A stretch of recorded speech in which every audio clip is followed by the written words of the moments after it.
지난 두 영상에선 우리가 느끼는 감정이 만들어지는 원리를 큰 틀에서 알아봤습니다. 저장되어 있는 어떤 기억이 꺼내어지면 그 기억엔 감정 덩어리가 함께 저장되어 있고, 그래서 우리는 어떤 기억을 불러내면 그 기억을 저장했을 때 느꼈던 감정을 그대로 느낍니다. 지금까지는 이렇게 저장되어 있는 기억을 재료로 만들어지는 감정에 대해서 알아봤습니다. 그럼 저장되어 있는 감정이 없을 땐 어떨까요? 시간을 과거로 돌리고 돌리면 우리는 아기가 될 것이고, 그때는 저장되어 있는 기억이 하나도 없겠죠. 이때 우리는 어떻게 감정을 느끼고 어떻게 기억을 저장할까요? 인간은 느낄 수 있는 모든 감각, 시각, 촉각 등의 오감을 저장할 수 있습니다.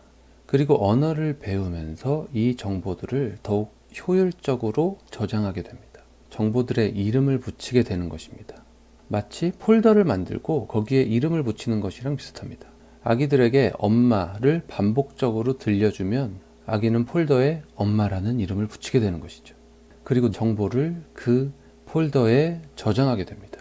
그래서 아기들에겐 엄마 간다, 엄마 먹는다처럼 한 단어씩 가르치는 게 효과적입니다. 이런 단어들은 문자 이상의 의미를 가지고 있는 것입니다.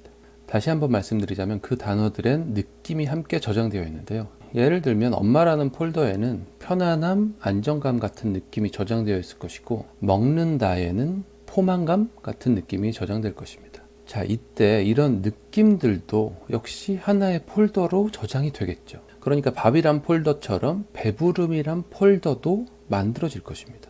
배부르다, 우울하다, 감정 단어를 들어도 그 기억이 꺼내지니까요. 여기까지는 어렵지 않으실 겁니다. 이제부터가 중요한데요. 배부름의 반대는 배고픔이겠죠. 배가 부르다는 포만감은 배고픔을 알기에 느낄 수 있는 감정입니다. 이별의 아픔 역시 이별만 있다면 절대로 느낄 수가 없습니다. 이별이란 사랑했던 사람의 부재를 느끼는 것이기 때문이죠. 그래서 깊게 사랑한 만큼 아픔도 큰 것입니다. 배가 많이 고픈 만큼 음식은 맛있는 것이고, 아픈 만큼 성숙해지는 것이죠. 이 얘기가 무엇을 뜻하냐면, 기쁨과 슬픔이라는 단어는 독립적으로 존재하는 것 같지만 그렇지 않다는 것입니다. 같은 축 안에서 기쁨의 정도가 다르게 저장되어 있는 것 뿐입니다. 기쁨의 축, 이 중간 0에서 플러스 1을 하면 기쁨이 되는 것이고, 마이너스 10을 하면 슬픔이 되는 것입니다. 우리가 어떤 슬픔을 느꼈을 때 이건 대략 마이너스 3 정도의 슬픔이다 라고 알아챌 수 있는 건 다른 여러 개의 기준들을 모두 알고 있다는 것입니다. 플러스 1, 2, 3, 4, 5, 6, 7, 8, 90을 알고, 마이너스도 마찬가지로 알고 있다는 것이죠. 그래야 이 슬픔이 대략 마이너스 3 정도라는 걸 알 수 있겠죠. 이 축에서 마이너스 3 정도의 감정, 이 슬픔엔 슬픔뿐만 아니라 기쁨도 저장되어 있는 것입니다. 그래서 우린 기쁨에 눈물을 흘리기도 하고, 너무 슬픈데 웃음이 터지기도 하는 것입니다. 모든 사람에겐 이런 기쁨과 슬픔 축 같은 수많은 감정의 축이 존재합니다. 이게 무슨 뜻이냐면, 모든 감정은 상대적으로 저장된다는 것입니다. 모든 감정은 저장되는 위치가 있다는 것이죠. 인간은 이렇게 양극단의 기억을 함께 저장하기 때문에 우리는 때에 따라 천사가 되기도 악마가 되기도 합니다. 이렇게 기쁨 또는 슬픔 쪽으로 치우치는 건 무엇이 결정할까요? 아주 단순합니다. 바로 우리가 지각하는 것이죠. 우리가 보는 것이나 듣는 것이 결정을 한다는 얘기입니다. 내가 좋아하는 것을 보면 그 기억이 불려져 나옵니다. 기억 덩어리, 아리가 불려져 나오는 것이죠. 이때 당연히 함께 저장되어 있는 좋은 감정도 불려져 나옵니다. 이때 축이 이동을 하는 것입니다. 기억을 불러내면 그 기억이 가지고 있는 감정 쪽으로 축이 이동을 합니다. 이런 이동은 아주 재미있는 효과들을 만들어냅니다. 연상작용이나 점화효과라는 말을 들어보셨을 텐데요. 잠깐 설명을 드리자면, 제가 만년필을 얘기하면 여러분은 노트나 연필처럼 만년필과 관련된 것들이 떠오를 확률이 높아집니다. 만년필과 별로 상관이 없는 병원이나 비누보다 노트가 떠오를 확률이 올라가는 것이죠.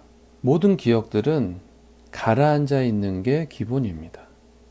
여기서 만년필이란 기억이 꺼내어지면 만년필이랑 관련이 있는 기억들, 아리들이 수면으로 올라옵니다.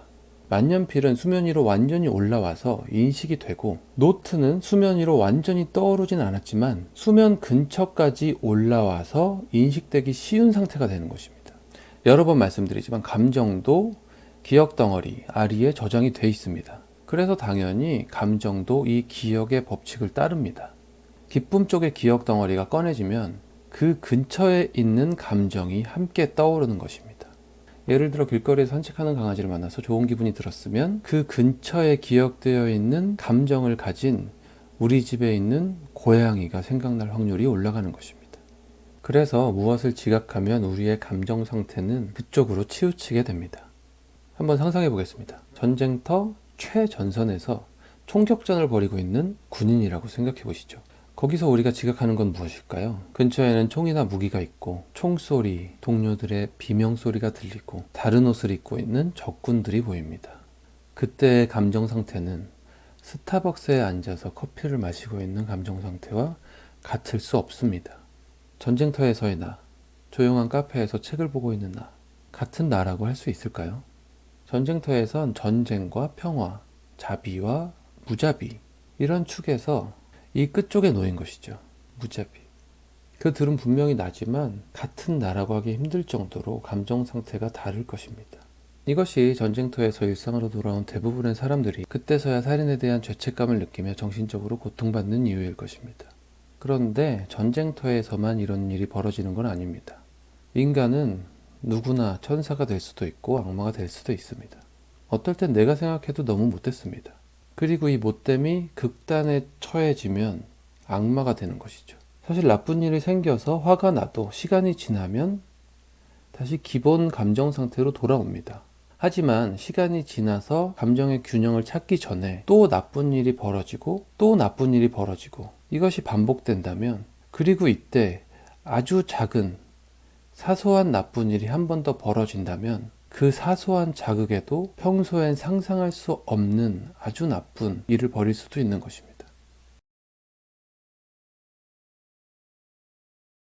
1편에서 말씀드렸듯 저는 과학이 만들어 놓은 영역, 그 울타리를 넘나들고 있습니다. 저는 독학을 했고 지금 드린 말씀이 정확히 어디까지 타당한지 알지 못합니다.